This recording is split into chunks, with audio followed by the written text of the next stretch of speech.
Calcedonia y las dos naturalezas de Cristo, un debate crucial para el cristianismo. El Concilio de Calcedonia enfrentó un dilema central: ¿cómo puede Cristo ser completamente humano y completamente divino? Este debate definió la teología cristiana y fracturó a la Iglesia. El Concilio de Calcedonia, convocado por el emperador Marciano el 23 de mayo del año 451, representa un hito clave en la historia del cristianismo, tanto por su contexto como por el impacto de sus resoluciones. La reunión de más de 500 obispos, provenientes en su mayoría del oriente del Imperio Romano, simbolizaba un esfuerzo monumental por resolver cuestiones doctrinales fundamentales que habían desafiado a la Iglesia desde los grandes concilios del siglo IV. La trascendencia de este concilio radica en su enfoque hacia un problema que surgió de las conclusiones de Nicea, E325, y de Constantinopla, E381, la plena divinidad de Jesús como Dios de Dios, y de la misma sustancia que el Padre.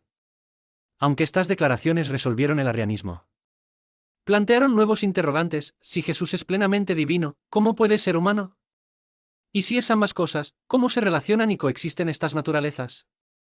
Estas preguntas no eran meramente filosóficas, sino que tocaban el corazón de la fe cristiana. Pues la comprensión de la Trinidad y la obra salvífica de Cristo son inseparables. El Concilio de Calcedonia buscaba establecer una claridad doctrinal que no solo armonizara la enseñanza de la Iglesia, sino que también reforzara la unidad de los creyentes bajo una confesión común. La importancia histórica y teológica del concilio se reflejó en su declaración final, que equilibró los debates sobre las dos naturalezas de Cristo. Este esfuerzo no solo enfrentó desafíos teológicos, sino que también expuso las tensiones políticas y culturales dentro del cristianismo de la época.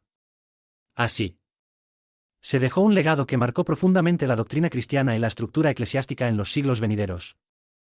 La respuesta del Concilio de Calcedonia a las cuestiones sobre la naturaleza de Cristo, que era una persona, compuesta de dos naturalezas, ha resistido la prueba del tiempo.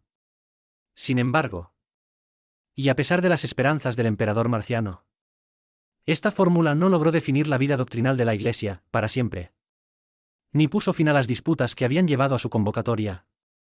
No obstante, sus deliberaciones tuvieron un significado inmenso, un punto de inflexión en la historia del cristianismo. El Concilio de Calcedonia fue un acontecimiento crucial en la historia del cristianismo, no solo porque esclareció de manera definitiva la doctrina ortodoxa, sino también por la forma en que logró hacerlo. Al igual que los concilios de Nicea y Constantinopla, abordó cuestiones fundamentales sobre la persona y la obra de Cristo. En un contexto más amplio, el concilio demostró que era posible definir aspectos críticos del cristianismo según se enseñaban en las Escrituras mediante el uso prudente de las formas de pensamiento predominantes en la época. Además, evidenció que esta labor teológica podía llevarse a cabo satisfactoriamente incluso en un entorno marcado por intensas luchas eclesiásticas y por la división cultural dentro de la misma Iglesia. Desde esta perspectiva, Calcedonia representó tres triunfos: el de la sana doctrina sobre el error dentro de la Iglesia, el de la catolicidad cristiana sobre la fragmentación cultural, y el del razonamiento teológico discriminatorio tanto sobre el rechazo antiintelectual de la filosofía como sobre la capitulación teológica a ella. Estos triunfos no habrían sido posibles sin el éxito de la formulación de la doctrina cristológica. Sin embargo, este logro parecía improbable en medio de las complejas controversias teológicas, disputas eclesiásticas, tensiones personales y conflictos dinásticos que convergieron en el concilio. Fue precisamente en este contexto agitado donde se alcanzó la claridad que definió el legado de Calcedonia. Pero, para apreciar plenamente la trascendencia de la definición de Calcedonia, es necesario comprender el curso de las controversias que condujeron a ella. Solo al considerar en su totalidad el impacto de esta definición se puede dimensionar lo profundamente influyente que ha sido para la vida y el pensamiento de la Iglesia cristiana a través de los siglos. Controversias cristológicas antes de Calcedonia. El curso de las controversias que culminaron en la Declaración de Calcedonia es tan intrincado como significativo. Fue el resultado de años de debates apasionados, en los que teólogos influyentes y líderes eclesiásticos impulsados tanto por el celo doctrinal como por ambiciones personales buscaron dar respuesta a las preguntas fundamentales sobre la relación entre la divinidad y la humanidad de Jesús. Aunque este relato simplificado apenas roza la complejidad de aquellos acontecimientos, permite vislumbrar la intensidad de las discusiones y su impacto en la definición final. El problema del carácter exacto de la persona de Cristo no era nuevo. Desde mediados del siglo II, pensadores como Justino Mártir habían especulado sobre el misterio de la encarnación. Sin embargo, Fue la controversia arriana en el siglo IV la que trajo este debate al primer plano. Atanasio de Alejandría, en su enfrentamiento con Arrio, defendió con vehemencia la plena divinidad de Cristo, argumentando que sin ella no habría salvación posible. Este punto fue reconocido por la Iglesia como una verdad central al cimentar la enseñanza de que Jesús es consustancial con el Padre. A pesar de este triunfo doctrinal, quedaba una cuestión abierta: ¿cómo se relacionaba esta plena divinidad con la humanidad de Jesús? Atanasio había sugerido que el Logos divino asumía un cuerpo humano, pero en sus escritos parecía dar a entender que el Logos reemplazaba el alma humana en Cristo. Esta idea, aunque no desarrollada explícitamente, apuntaba hacia una tensión teológica que necesitaría resolución en los años venideros. Este contexto refleja cómo el debate sobre la persona de Cristo no solo trataba de preservar la ortodoxia, sino también de articular de manera precisa la fe en el Logos encarnado. Las discusiones que siguieron llevaron a la Iglesia a enfrentarse a preguntas cada vez más complejas, lo cual le sirvió de preparación para las deliberaciones decisivas de Calcedonia. Apolinar de la Odisea, aproximadamente 310 a 390, articuló el concepto de Logos carne o Verbo carne, lo cual representó un esfuerzo audaz por defender la plena divinidad de Cristo frente al arrianismo. Según este teólogo, Jesús era una combinación de un alma divina, y el Logos, y un cuerpo humano, que formaba una sola naturaleza, en la que se unían la carne y la inteligencia divina. Este enfoque buscaba destacar la unidad de la persona de Cristo y su divinidad, pero a costa de negar un verdadero centro humano de vida y conciencia en Jesús. Como señala el historiador Richard Norris, Apolinar no se limitó a ignorar este aspecto, sino que explícitamente lo negó. El choque entre Alejandría y Antioquía. El impacto de las ideas de Apolinar fue notable, en particular porque se alineaban, al menos parcialmente, con tendencias teológicas prevalentes en Alejandría, donde los obispos y teólogos generalmente defendían una cristología centrada en la divinidad del Verbo. No obstante, aunque los alejandrinos compartían ciertos puntos de vista con Apolinar, solían expresar estas ideas con mayor prudencia. Por ello, la cristología de la carne del Verbo también se conoce como alejandrina. La propuesta de Apolinar no tardó en generar una oposición enérgica, principalmente desde la sede de Antioquía, en Siria. Los obispos de esa metrópoli, que desde hacía tiempo disputaban la primacía con Alejandría y Constantinopla, defendían una perspectiva distinta sobre la persona de Cristo. El principal representante de esta postura fue Teodoro de Mopsuestia, aproximadamente 350 a 428, quien enseñó que Cristo era completamente humano y completamente Dios, y que poseía dos naturalezas completas y diferenciadas. Desde la perspectiva de Teodoro y los obispos de Antioquía, el enfoque alejandrino de Apolinar implicaba dos problemas graves. Por un lado, minimizaba la humanidad de Cristo al reducirla a una mera carne habitada por el Logos. Por otro lado, esta concepción parecía atribuir al Logos divino características humanas como la debilidad, el cambio y la alteración, lo que amenazaba la inmutabilidad de la divinidad.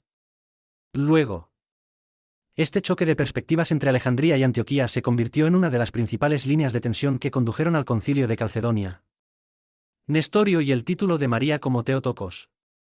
La disputa entre Apolinar y Teodoro marcó el inicio de una serie de controversias que se extendieron durante la primera mitad del siglo V, lo cual preparó el terreno para el debate cristológico que culminaría en Calcedonia.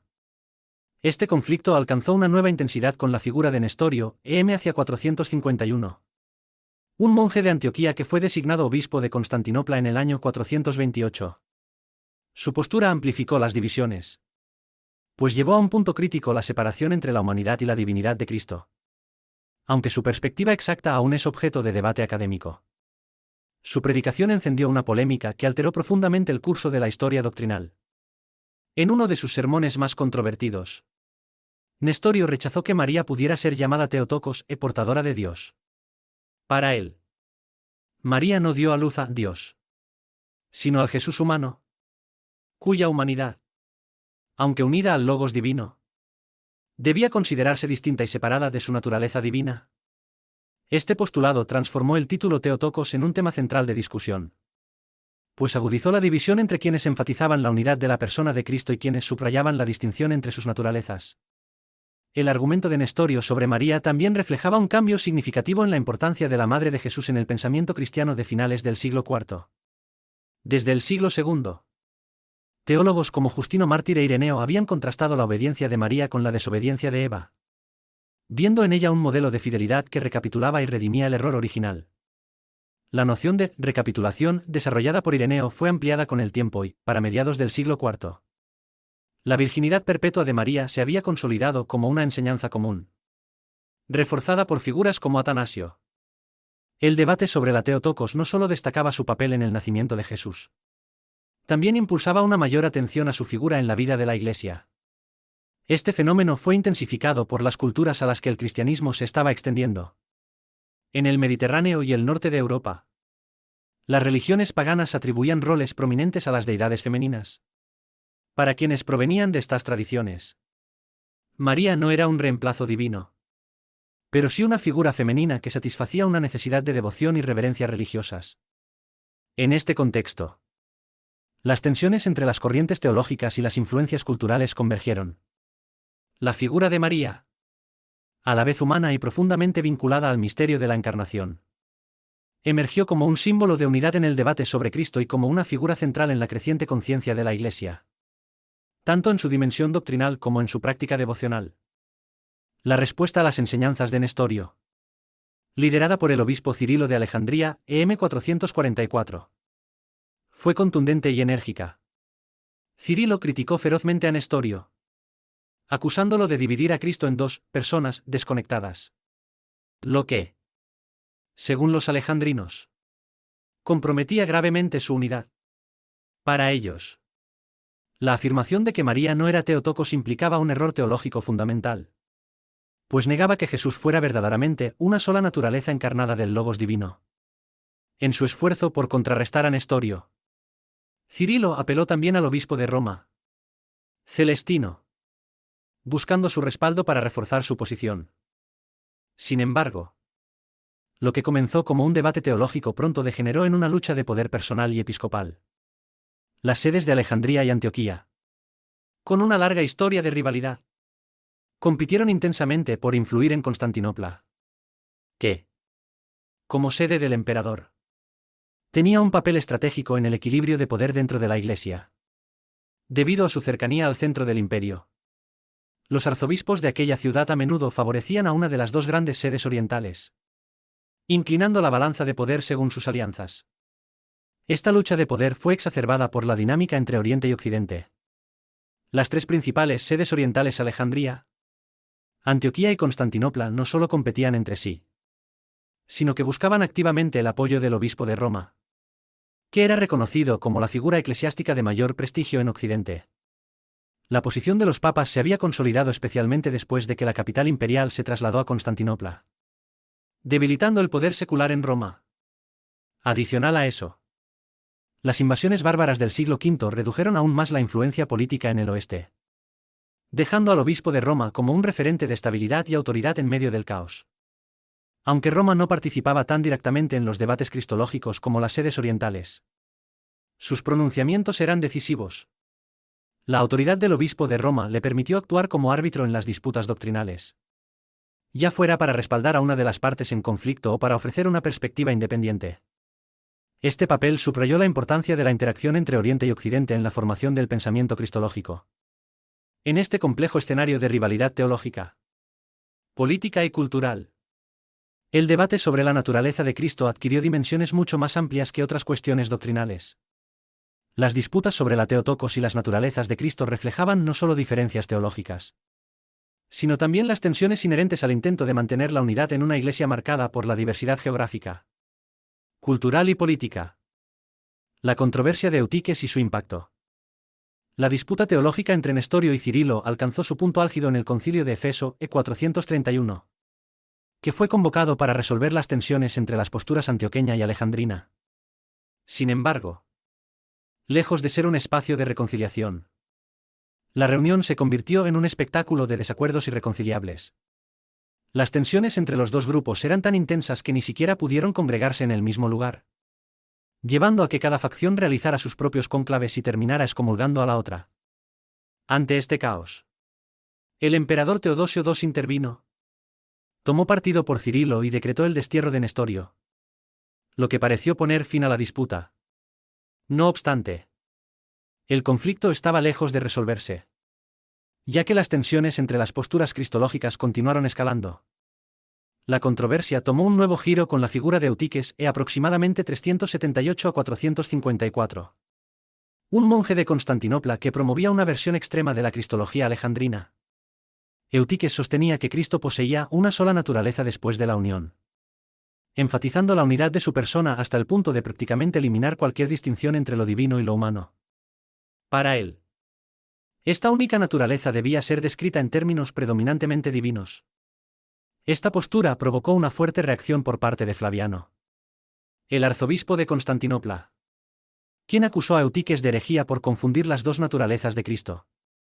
En consecuencia, Flaviano excomulgó y desterró a Eutiques de la ciudad, quien no se amilanó y apeló al apoyo de Alejandría y Roma. Dioscoro, el obispo de Alejandría y sucesor de Cirilo, vio en la defensa de Eutiques una oportunidad para reafirmar la influencia de la cristología alejandrina. Así que, en el año 449, convocó un concilio en Efeso que respaldó a Eutiques y tomó la controvertida decisión de deponer a Flaviano como arzobispo de Constantinopla. Este movimiento intensificó la división en la Iglesia, lo cual llevó a Flaviano a recurrir al Papa León y en busca de respaldo. El Papa León el Grande. Y su rol en este debate. El enfrentamiento cristológico se transformó en un conflicto eclesiástico de dimensiones imperiales, con implicaciones para las relaciones entre las principales sedes de la Iglesia, Alejandría, Antioquía, Constantinopla y Roma. El Papa León, conocido como el Grande, emergió como un mediador crucial y aportó una perspectiva que intentó reconciliar las diferencias y sentar las bases para las deliberaciones del Concilio de Calcedonia en el 451. La intervención de este personaje en los debates cristológicos del siglo V marcó un momento decisivo en el desarrollo de la doctrina y en las dinámicas de poder dentro de la Iglesia. Él representaba no solo el peso de la autoridad de Roma, sino también la influencia de una mentalidad occidental distintiva, en contraste con la aproximación oriental al pensamiento teológico. Mientras que en Oriente predominaba un enfoque abstracto y especulativo, a menudo expresado en el griego filosófico.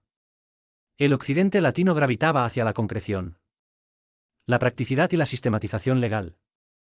Esta diferencia era más una cuestión de tendencias intelectuales que de conflicto doctrinal, pero influyó profundamente en cómo se abordaban los debates. Oriente veía las fórmulas doctrinales, como las del credo niceno-constantinopolitano, como puntos de partida para exploraciones teológicas más profundas. Occidente, en cambio, consideraba estas fórmulas como medios para concluir debates y establecer límites claros. León, Papa de Roma entre 440 y 461, destacó no solo por su claridad doctrinal, sino también por su habilidad política y liderazgo en tiempos de crisis, con lo cual dejó una huella indeleble en la historia de la Iglesia. Su contribución no se limitó a los debates cristológicos. También defendió con vigor la primacía del obispo de Roma como sucesor de Pedro, una idea que sigue siendo central en la Iglesia católica romana. Además, León demostró su temple en un tiempo de caos y fragmentación, pues enfrentó tanto los conflictos internos de la Iglesia como las amenazas externas. Su liderazgo fue decisivo en episodios como las negociaciones con Atila el I, 451, y la gestión de los estragos causados por los vándalos en Roma, 452. Su objetivo principal, tanto en la teología como en la organización eclesiástica, era preservar la estabilidad y la unidad. El Tomo de León. Una carta teológica de este papa dirigida al arzobispo Flaviano. Establecía la posición occidental sobre la naturaleza de Cristo como una persona, con dos naturalezas. Y encarnaba no solo la perspectiva latina sobre la doctrina, sino también la fuerza de un líder que se erigió como un baluarte en medio de la incertidumbre y que tuvo una influencia duradera. Este mensaje ofrecía una postura clara y directa sobre la cuestión cristológica: Jesús era una sola persona, con dos naturalezas. Aunque sus raíces se remontaban a las formulaciones de Tertuliano, León las desarrolló de manera más elaborada al ofrecer una cuidadosa fundamentación en las Escrituras y una aplicación precisa a las controversias del momento. Como había hecho Atanasio en el debate sobre la divinidad de Cristo, León subrayó cómo la humanidad y la divinidad de Cristo estaban íntimamente ligadas a la esperanza de la salvación. Declaró que el nacimiento de Cristo tenía un propósito redentor. El nacimiento de Cristo se produjo para que la muerte fuera vencida y para que el diablo, que en otro tiempo ejercía la soberanía de la muerte, fuera destruido por su poder. Pues no podríamos vencer al autor del pecado y de la muerte a menos que aquel a quien el pecado no podía manchar ni la muerte retener asumiera nuestra naturaleza y la hiciera suya. León también se ocupó de la communicatio idiomatum, comunicación de atributos, el intercambio de atributos entre las naturalezas divina y humana de Cristo, destacando lo apropiado y lo inapropiado de las afirmaciones sobre Cristo en este contexto.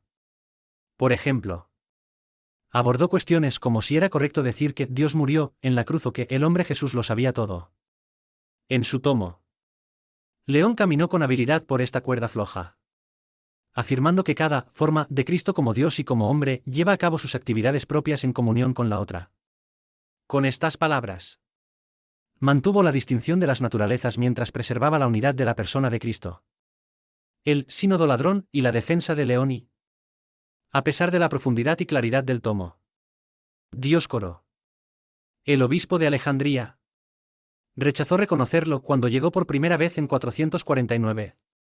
Sin embargo, su contenido más tarde se convirtió en una contribución sustancial a la definición de Calcedonia. El rechazo inicial de Dioscoro destaca cómo las disputas cristológicas no solo reflejaban cuestiones teológicas, sino que también estaban profundamente influenciadas por maniobras eclesiásticas. Además, León estaba particularmente molesto por las insinuaciones desde Constantinopla que parecían cuestionar la primacía de Roma en la Iglesia. En respuesta a la negativa de Dioscoro a considerar su tomo durante el Concilio de Efeso, 449, al que León calificó como un sínodo ladrón, apeló a la celebración de un nuevo sínodo para corregir la situación. Este acto fue crucial, ya que allanó el camino para las deliberaciones que culminaron en el Concilio de Calcedonia y en la formulación de la doctrina cristológica ortodoxa. La ascensión del emperador Marciano en 450 trajo consigo un cambio significativo en la dinámica de las controversias cristológicas. El 28 de julio de ese año, su predecesor, Teodosio II, un ferviente defensor de la cristología alejandrina y aliado de Dioscoro, murió trágicamente tras ser arrojado de su caballo.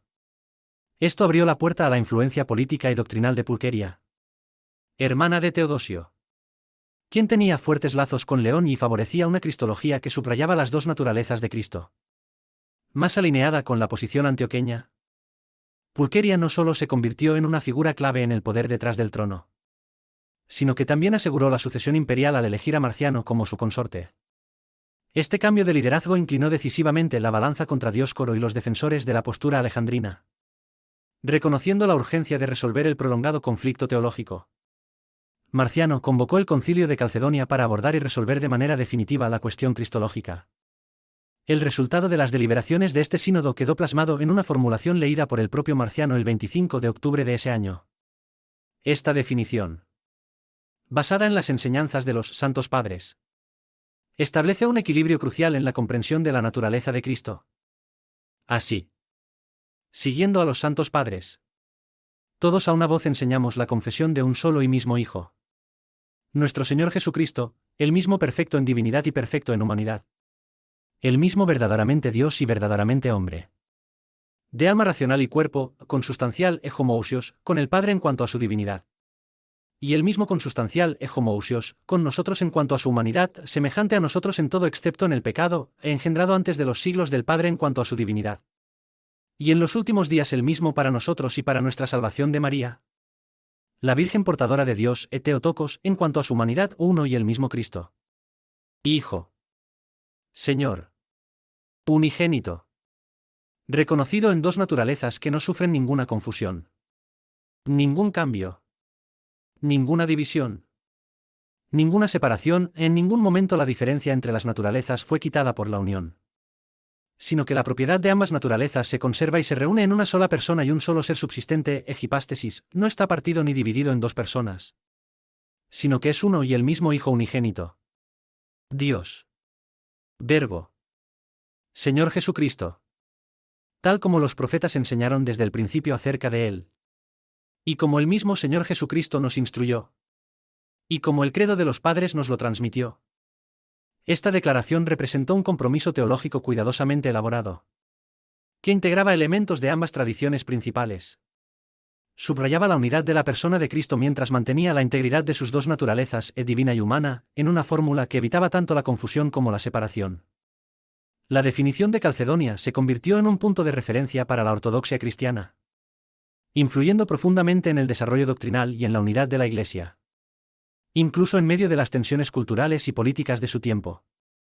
Este documento teológico también representó un acto de equilibrio delicado. Las afirmaciones sobre un solo y mismo Cristo, junto con las negaciones claras y sin confusión, sin cambio, sin división, sin separación, reflejaban la influencia de Alejandría y reconocían la validez de su insistencia en la unidad de la persona de Cristo. Sin embargo, al mismo tiempo, el fuerte énfasis en las dos naturalezas de Cristo, derivado directamente del Tomo de León, se inclinaba hacia la posición antioqueña, incluso mientras subrayaba la integridad de la persona de Cristo. La definición también afirmaba la necesidad de preservar tanto su plena humanidad como su plena divinidad. Repercusiones de Calcedonia en Oriente y Occidente. En Oriente, la definición de Calcedonia generó disputas continuas. En Egipto, en particular, surgió una oposición decidida. Proterio, un obispo egipcio, declaró en Calcedonia que si firmaba la declaración, estaría firmando su sentencia de muerte. 6 años más tarde, una turba cumplió esa amenaza, lo asesinaron por adherirse a la fórmula Calcedonia. En términos generales, la oposición oriental a Calcedonia se dividió en dos direcciones. Por un lado, la Iglesia Ortodoxa Oriental siguió la tradición alejandrina, insistiendo en que hablar de dos naturalezas violaba la integridad de la única persona de Cristo. Estas iglesias, a menudo denominadas monofisitas, aunque no se autodenominan así, sostienen la fisis en noción de una naturaleza única de Cristo después de la unión. Esta perspectiva es compartida por la Iglesia copta de Egipto y las iglesias ortodoxas armenia, Siria y etíope. Por otro lado, la Iglesia de Oriente o Iglesia Siria de Oriente adoptó una postura más alineada con Antioquía.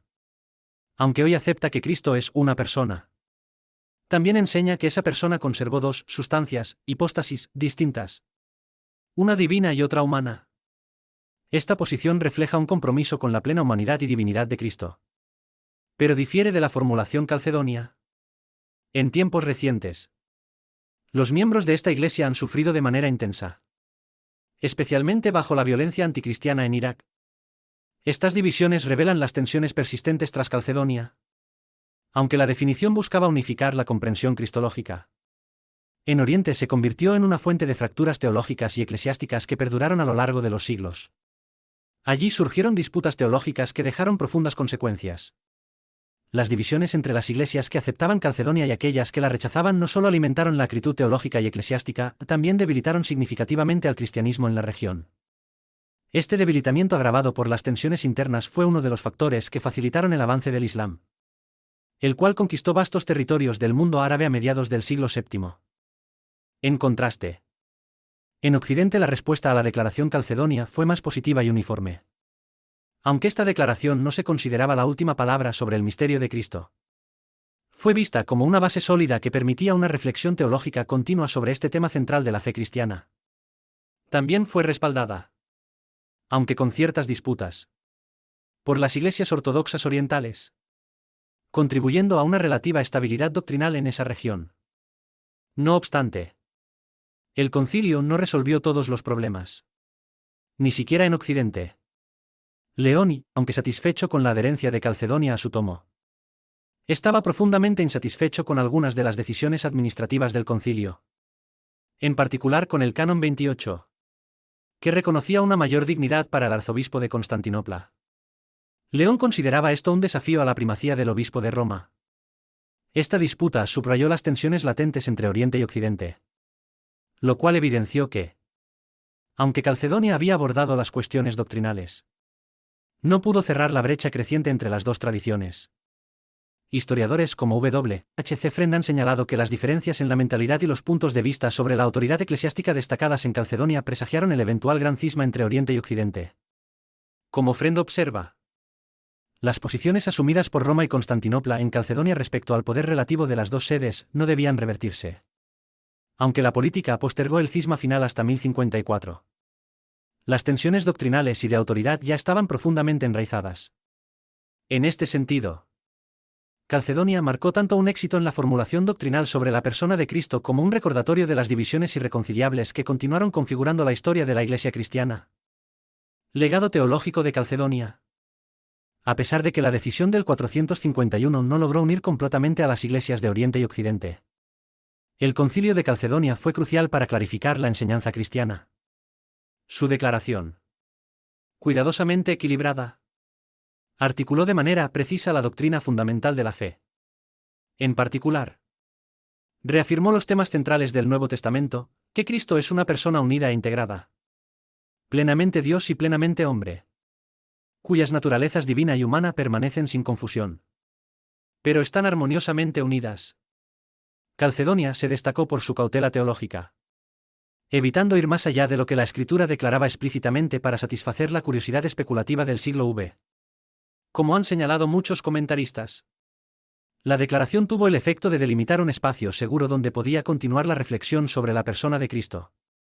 Aunque no resolvió por completo el problema técnico de cómo relacionar las naturalezas divina y humana, estableció los límites esenciales, afirmar tanto una persona como dos naturalezas. Esta limitación no era meramente técnica, sino profundamente necesaria, porque abordaba una cuestión de importancia suprema, la identidad de Cristo y la obra que realizó. La correcta comprensión de la persona de Cristo es inseparable de su misión redentora. Leoni capturó esta relación de manera magistral en su tomo, mostrando cómo las dos naturalezas de Cristo trabajan juntas en unidad para la salvación, puesto que las propiedades características de ambas naturalezas y sustancias se mantienen intactas y se unen en una sola persona. La humildad es asumida por la majestad, la debilidad por el poder, la mortalidad por la eternidad. Y la naturaleza que no puede ser dañada se une a la naturaleza que sufre, para que la deuda que nuestra condición implica pueda ser saldada. De este modo, como exige nuestra salvación, un único y mismo mediador entre Dios y los hombres, el hombre que es Jesucristo, puede a la vez morir en virtud de una naturaleza y, en virtud de la otra, ser incapaz de morir. Esta afirmación resume de manera brillante el misterio de la encarnación y la cruz, donde la obra de salvación se basa en la unidad perfecta de lo divino y lo humano en Cristo. Calcedonia, al expresar estas ideas en una fórmula clara, no solo ofreció un fundamento doctrinal sólido, sino que también proporcionó seguridad a los creyentes sobre la realidad de la salvación en Cristo. En este marco, se preservó un espacio para seguir explorando el misterio de Cristo, al tiempo que se afirmó con claridad lo esencial, que este Hijo único asumió nuestra naturaleza para redimirnos. Un mensaje bíblico accesible. El Concilio de Calcedonia también marcó un punto de inflexión en la historia de la enseñanza cristiana debido a que logró traducir de forma exitosa la fe cristiana desde su entorno semítico moldeado por la revelación del Antiguo Testamento al mundo helenístico configurado por las tradiciones del pensamiento griego y la estructura del poder romano. Este proceso había comenzado mucho antes, pero encontró en este sínodo su culminación más significativa. Desde la controversia arriana hasta las deliberaciones de Calcedonia, uno de los desafíos principales fue encontrar formas de expresar las enseñanzas bíblicas utilizando conceptos y términos filosóficos griegos y latinos que no tenían un equivalente exacto en el lenguaje semítico de las Escrituras. Un ejemplo clásico es la confusión generada durante casi un siglo sobre el significado de los términos griegos ousia y hipóstasis. Mientras algunos los usaban indistintamente para referirse a la esencia o sustancia divina, otros diferenciaban entre la divinidad compartida del Padre, Hijo y Espíritu, ousia, y su manifestación individual en tres personas e hipóstasis.